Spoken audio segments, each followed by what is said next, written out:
For not flying.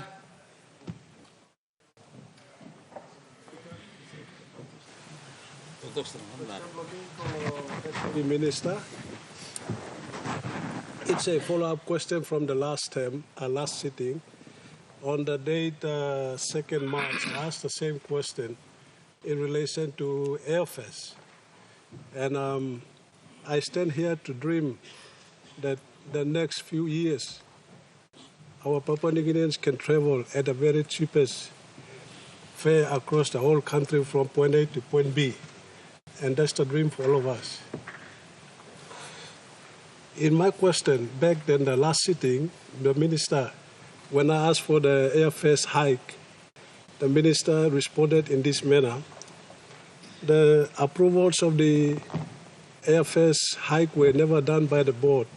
And he said he was going to have a look into it and come back and give a brief update on the decisions. And some of the management decisions that were done over replacement of staffs were because of all those issues. That were his response.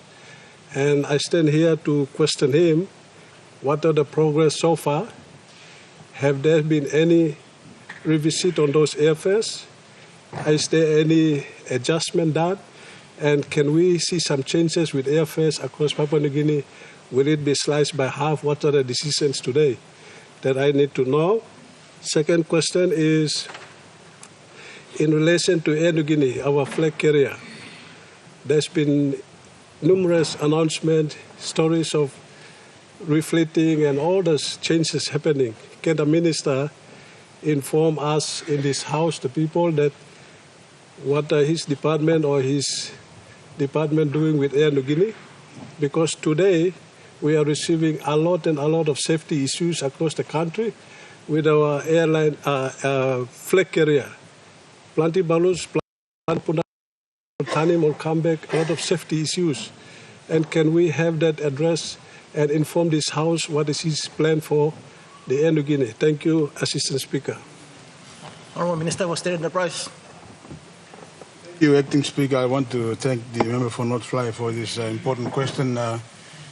Mr. Acting Speaker, in relation to the first issue, yes, as I indicated to Parliament in March this year, some of those decisions were not made with the approval of the board.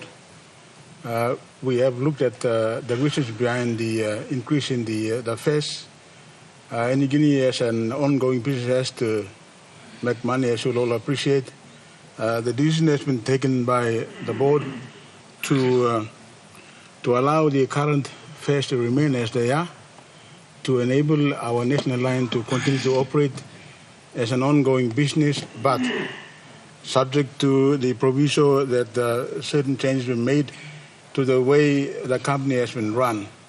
Unfortunately, Mr. Acting Speaker, a number of our airline employees, particularly pilots and qualified engineers, and left for greener pastures offshore. And Air New Guinea is now on a recruitment drive. It has started the process of training or introducing a training scheme for national pilots to be recruited and trained. This was a scheme that was in place a couple of years ago but was discontinued. The board and the management have now decided to introduce a scheme where we will have a pilot training cadetship program, as well as the recruitment of new licensed aircraft maintenance engineers and aircraft maintenance engineers. Mr. Speaker, the Acting Speaker, currently the F-70s and F-100s, which are very, very old, the production factories which produce this kind of airplanes have stopped producing them since the mid-1990s. And Air New Guinea now has to look elsewhere. Fortunately for us, Mr. Acting Speaker, Cabinet on the 10th of May this year authorized Air New Guinea to purchase 4 used Dash 8 Q400 turboprop aircraft to replace some of the aging aircraft, and they will come in end of this month and July. And the purchase of this Dash 8 aircraft will be made from Air Guinea's internal cash flow. The other major decision Cabinet has authorized Air Guinea to do is to select 2 new narrow-bodied regional jets to replace 11 new jets to replace the F-70s and F-100, and they will then come into servicing our routes from 2024 to 2026. So we will soon see 11 new jets. Half will be purchased, the other will be leased until such time Air Guinea is able to purchase them outright. In relation to our international routes, some of you might recall that way back in 2014, Air Guinea made a decision to purchase 4 737 MAX aircraft from Boeing. Unfortunately, right through the world, it was found that there were defects in those planes, so Air Guinea then made a decision to turn them away. And now, as some of you may have read, we will be able to get 2 787 Dreamliners, Boeing 787 Dreamliners, to come into operation between March and April 2026. In the meantime, Air Guinea is leasing 2 jets, wide-bodied jets from Low Flight Airlines of Iceland. So the plan, Mr. Acting Speaker, is to replace the entire fleet eventually. What we are doing, Mr. Acting Speaker, is to build a new airline within an existing new airline. There are also plans to build an additional aircraft hangar. So Air Guinea will end up having 2 aircraft hangars, which will enable Air Guinea to service its own planes in country. That will then enable Air Guinea to have swift turnaround.